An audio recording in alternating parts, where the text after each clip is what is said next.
guerrier. Puisque l'honneur incommensurable m'est donné de me tenir devant vous ce soir, j'ai décidé d'utiliser ces quelques précieuses minutes pour évoquer avec vous un sujet qui, j'en suis convaincue, fera l'unanimité. Moi.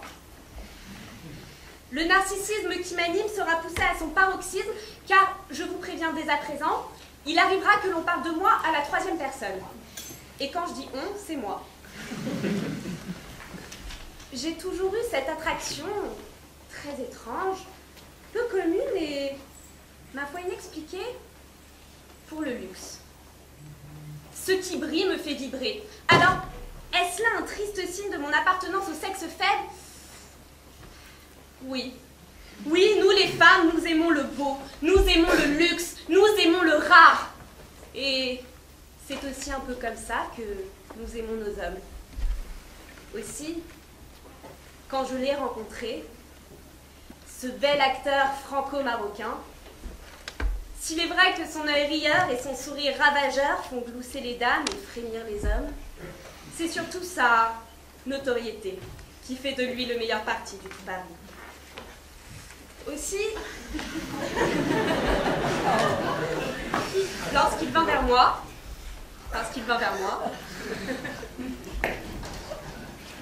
loin de le repousser, j'étais plus que ravie de l'attirer dans mes filets. Usant de ces vices qui ne sont que secrets de polichinelle, alimentés de « Arrête, je peux pas te croire » et autres figures de copains destinées à bercer les égos de ceux que nous chérissons tant. Je devins ainsi l'élu. Alors, élu de son cœur, je ne saurais dire, mais élu de son bras me convenait déjà très bien. Chaque soir, Ariel savait lancer la machine. D'invité d'honneur au gala prestigieux jusqu'à VIP aux soirées mousse. Ma vie sociale était passée du stade du « Qu'est-ce que tu fais? Mais là, si, c'est capital »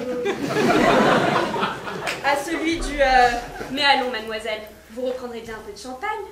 Et oui, je reprendrai bien un peu de champagne.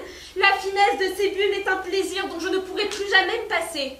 J'étais plongée dans un océan d'ivresse et de luxure, emportée par le courant Ariel, envoûtée par son chant de sirène. J'étais si à l'aise que moi aussi, je me sentais pousser une queue. Lavée de mes anciennes préoccupations, libérée de mes tâches, il n'y avait place dans mon monde qu'à la douceur la plus intense. Et quand on me demandait « Quel est ton secret ?» je rétorquais, exhibant un sourire plus blanc que blanc, « C'est naturel. » Seulement voilà, lorsque les représentations théâtrales de nos vies prenaient fin, que le rideau tombait et que venait le moment de regagner l'hôtel particulier de mon bien-aimé, la même angoisse me gagnait, chaque soir un peu plus intense. Sous couvert de pudeur, la troisième personne du singulier entre en jeu maintenant.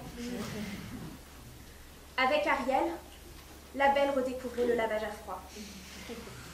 Lui, pourtant si raffiné, semblait activer à chaque baiser la fonction essorage en essayant de battre un record de rotation à la seconde. Et quand venait le moment de tamiser la lumière et de se réfugier sous les draps, il aimait que leurs ébats soient, disait-il, d'une efficacité optimale. Ainsi, en un petit quart d'heure à peine, le travail était fait et la dosette de monsieur soigneusement vidée.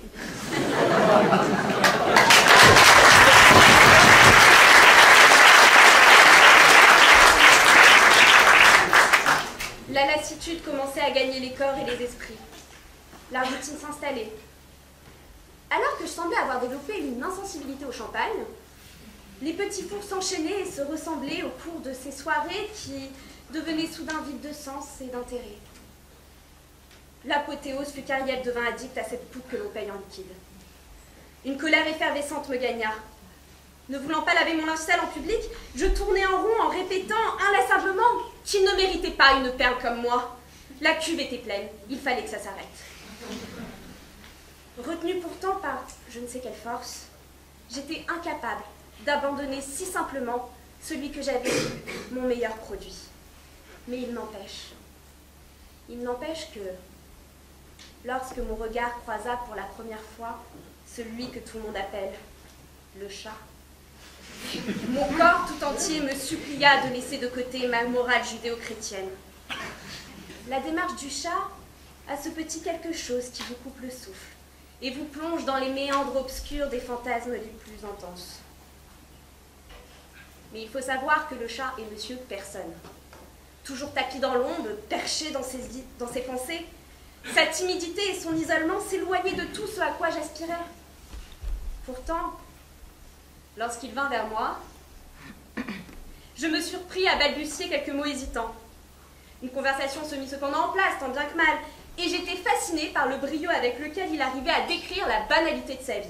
Bon, il avait un studio, voilà, il roulait en métro, et il était, c'est quand même assez exceptionnel, il était juriste, par choix. Mais qu'importe, car pour la première fois de ma vie, je vis l'homme derrière le costume. Et je n'ai retenu que son humour, sa finesse d'esprit, son franc-parler et sa fossette au coin de la lèvre supérieure. Des nuits de tourmente suivirent cette conversation. La pureté et la douceur du chat s'étaient infiltrées dans les pensées de la jeune fille. Elle était hantée par ses tablettes et ne pouvait s'empêcher de les imaginer mettre ensemble en route un programme à 90 degrés de plusieurs heures. Ces fantasmes étaient devenus l'adoucissant de sa vie, loin de son quotidien avec Ariel devenu bidon auquel elle savait maintenant qu'elle était allergique. Oui, c'était là, juste devant ses yeux, depuis le début. La seule tâche tenace dans l'histoire, c'est Ariel. Et là, c'est la renaissance, tape-le de Verrier. Une bouffée d'oxygène, l'allégresse, la joie. Elle se découvrit, elle aussi, une âme de détergent. Et il ne lui fallut qu'une heure pour éliminer la seule impureté de sa vie, plier bagage et frapper à la porte du chat. Et voilà, j'y suis, devant sa porte. Pour la première fois de ma vie, je sais que j'ai fait le bon choix. Là, je frappe à la porte. La porte s'est ouverte. C'était pas le chat. J'ai vu ses jambes, j'ai surtout vu ses poils. J'ai levé la tête et j'ai vu sa pomme d'Adam. Il a dit oui. J'ai dit je viens pour voir le chat. Le chat est arrivé, il a mis une main au cul. J'ai regardé, il m'a regardé, j'ai regardé son mec l'a regardé, je suis partie. Bref, j'ai plaqué Ariel pour homo.